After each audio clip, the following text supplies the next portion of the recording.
né? Aí o professor aí estava comentando, né? As aplicações aí, aplicando a maioria da aplicação, né? Vem aí na indústria automotiva, né? Como diz Isso. um amigo meu, amigo aí conhecido, ele sempre fala que o mundo vai acabar em carro. Que pelo amor de Deus, como tem carro nesse mundo? Verdade. Então é uma das aplicações aí, né? Desses materiais. Tá certo. Bom, gente, continuando aqui, então, né, eu estava falando a questão aqui da seleção dos materiais, né? Então, uma vez que a gente tem uma ideia, parte de um projeto, vamos verificar quais materiais que vão ser utilizados para esse projeto e tal. Nessa seleção de materiais aqui, entra a situação de ver novos materiais. Como eu falei para vocês, naqueles 4 pontos lá, que seria custo, aparência e tudo mais, né?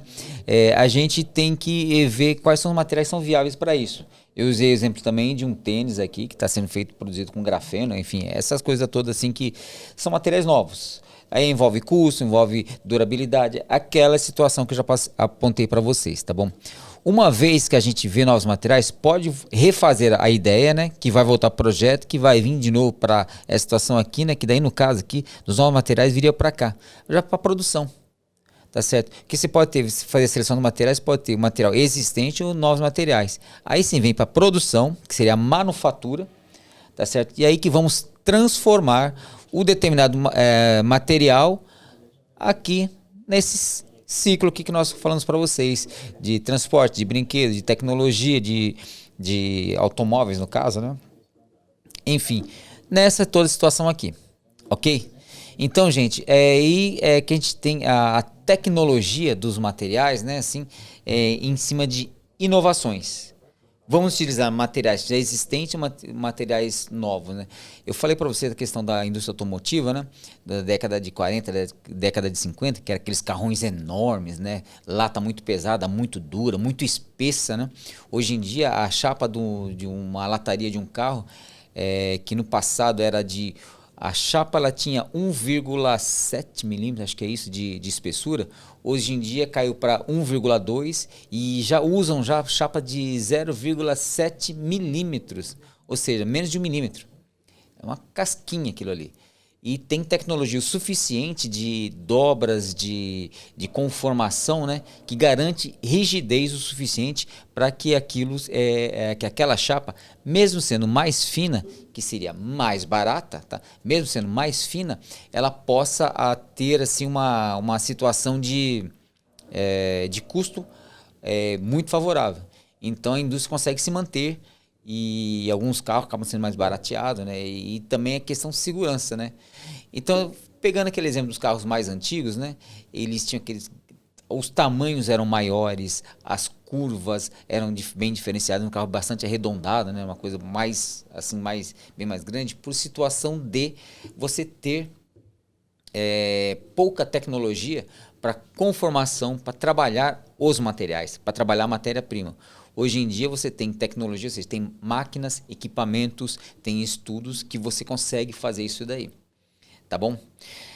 E nessa situação você vê uns carros assim bem pequenininhos, né? Uns carros assim com desenhos, com frisos, né? Ou seja, o carro fica mais bonito porque ele tem um formato mais assim agradável aos olhos, mas ao mesmo tempo ele tem tecnologia o suficiente para garantir segurança, para garantir uma série de coisas que no passado não tinha, tá bom? Eu lembro que uma vez nós vimos fomos num parque, né? Vimos um carro bem antigo, tipo Calhambeque, assim, sabe? Bem antigo mesmo, assim. E aí um amigo nosso falou assim, olha o motorzinho dele, parece um motor de enceradeira. Aí um outro camarada tá lá e falou assim, coitado do carro de hoje que bater com um carro desse. Isso é pura lata, isso é metal maciço mesmo. Porque a situação mudou, né? A grande verdade é essa, tá? E aí a gente vai vir para isso daqui, gente, ó. Atualmente a preocupação vê só, nós falamos, pegamos mais a parte de metal, né? Porque é uma grande realidade nos dias de hoje, tá certo? Atualmente a preocupação 3 pontinhos, tá? Eu vou pegar um exemplo agora aqui, assim, e vou falar uma partezinha, assim, de uma situação que eu vivi isso aí, tá? E, assim, uma vez, há muito tempo atrás, eu vi Uma pregação, eu vou ser bem claro para vocês, né? Todo mundo, eu já falei para todo mundo que sou cristão, sou crente, né? Então, crente gosta muito de ouvir pregação. E numa das pregações que eu vi, o pastor que estava pregando, né, a pessoa que estava lá na frente, lá, falou o seguinte: o importante é você falar das experiências que você teve com Deus. E agora eu vou falar para vocês o seguinte: o importante é a experiência que eu já tive. Então, o que eu vou falar para vocês é coisa que eu vi, tá? Eu trabalhei muito tempo na indústria, né? Sou um cara extremamente industrial, né? Minha formação sempre foi mecânica, mas eu trabalhei na indústria plástica, trabalhei na indústria química, trabalhei na indústria alimentícia, trabalhei na indústria não é de medicação, indústria médica, né? Trabalhei em uma indústria que fazia equipamentos para cirurgias pouco invasivas, né? E tive esse privilégio de conhecer vários processos de produção. Não conheci todos, mas conheci vários, tá? Aí você fala: ô professor, mas você foi mandado embora um monte de vezes. Não é só isso, tá? Eu fui consultor de empresas aqui na nossa cidade, né? Como eu já falei para alguns alunos. Então, assim, eu tive a oportunidade de conhecer vários processos de fabricação. E eu lembro que quando eu estava trabalhando com a indústria automotiva, olha só, o ano era 2002, tá? Como eu comentei já, das 4 principais indústrias automotivas, das 4 principais montadoras que tinha em nosso país, eu tive a oportunidade de estar trabalhando diretamente dentro de 3, né? Eu era fornecedor para esse pessoal aí. Ou seja, o fornecedor é o cara que mais apanha, tá? E naquela época já havia uma previsão de entre 2013 e 2015 todos os veículos que fossem exportados para a Europa seriam veículos, né, seriam carros que tinham que ser biodegradáveis, né? Ou seja, eram carros que tinham que, se ele fosse largado na natureza, ele tinha que dissolver, vamos dizer assim, né? Desde 2012 que eu não estou mais na indústria automotiva, né? Então eu perdi esse contato com eles, não sei como está a situação agora. Mas veja só, em 2002 já queriam que o carro que fosse levado para a Europa, né, tinha que ser já um carro assim que tinha que ter assim, um conceito de preservação ambiental muito bom, né? Então, gente, trazendo para hoje, 2022, eu venho falar para vocês a questão de materiais, né? Que a preocupação, como está aqui, né? A preocupação é a reticência aqui, exatamente nisso. O que acontece com os materiais atuais? Como que o material agora está, quando ele é deixado na natureza? Como que ele vai ficar? Qual que é o problema para o meio ambiente? Qual que é o problema assim para o planeta de forma geral, tá? Então, nessa situação, nós temos aqui esse outro diagrama aqui, tá? Então, nós temos a Terra, tudo que vem, as matérias saem do planeta, saem da natureza, tá certo? Aí vai entrar na questão da extração, né, para retirar da matéria-prima bruta e tal. Aí vai ter o refino, vai ter o processamento da matéria-prima. E aí as coisas vão ter que ir para uma situação onde que a ciência da engenharia do meio ambiente, né, comece a atuar, tá bom? A partir de quê? A partir do momento dessa preocupação aqui, né? Tiramos da terra, estamos processando.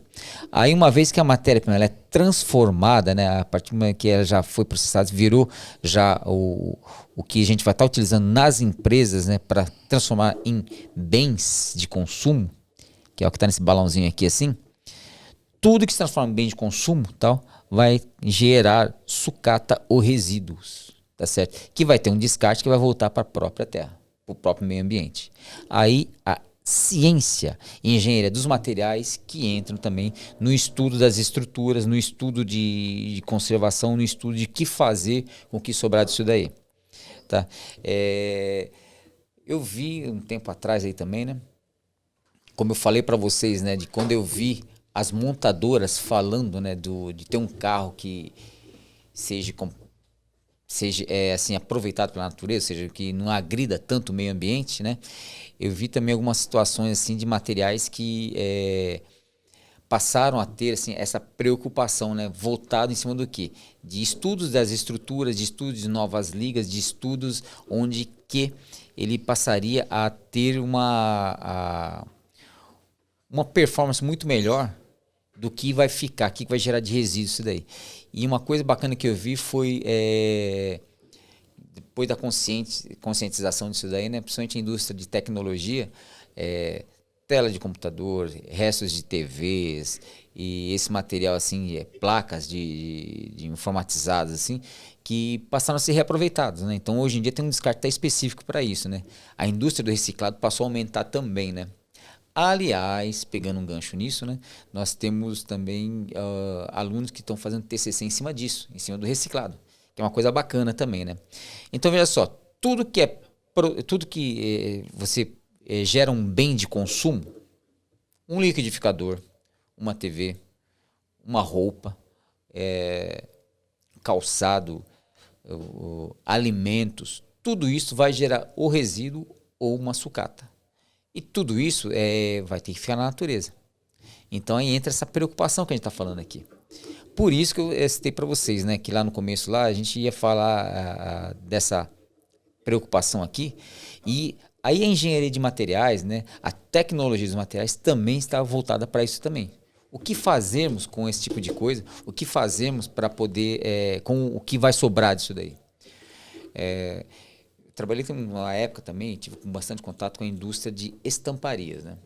Então, onde entra a chapa, é feito o determinado produto, lá no caso era peças para automóveis e tal. E aí um dos gestores lá comentou uma vez comigo o seguinte fato. Ele falou o seguinte: olha, tá vendo essa chapa aqui? Essa chapa aqui, uma indústria consciente, né? A sobra da chapa dá para estampar a arruela, e a sobra do meio da arruela dá para fazer uma outra arruela menor ainda. Ou seja, você vai aproveitando até o mínimo que dá. Então, essa é a conscientização. É o que nós estamos colocando nesse título em vermelho aqui. A preocupação atual é exatamente isso. O que fazer com os resíduos de sucata? Tá bom? E como essa é uma aula introdutória também, né? Eu já aproveito para já lançar essa semente na cabeça de vocês. Saibam que tudo que vocês produzem enquanto vocês estão trabalhando, o resíduo daquilo ali, a sucata daquilo ali, vai parar em algum lugar. Tá certo? As pessoas comentam bastante aqui. Se vocês conseguirem até dar um Google aí, como a turma fala, dar uma googada aí, vocês vão ver a famosa ilha de plástico, né, que está se acumulando numa determinada região do oceano aí, onde que o que escapa dos resíduos, dos lixos, que vai sobrando principalmente em plástico, né, que cai no mar, acaba indo parar nessa região aí do oceano. Então, gente, assim, são coisas que nós temos que nos preocupar, ok? Aproveitando, um assunto aí que o professor falou, a gente pode abrir então já o segundo bloco ali de perguntas para o pessoal ali. 4 perguntinhas que tem a ver aí com toda esse conteúdo, né, dito até aqui. Então aí para vocês aí, a gente vai dar aí 5 minutos, tá, para vocês entrarem aí e fazer esse exercício aí, de acordo aí com as informações aí que o professor passou até o momento. Então aí, atividade bloco 2, liberada para vocês aí, 3, 4 perguntinhas básicas aí para dar aquela acordada, aquela interagida com vocês.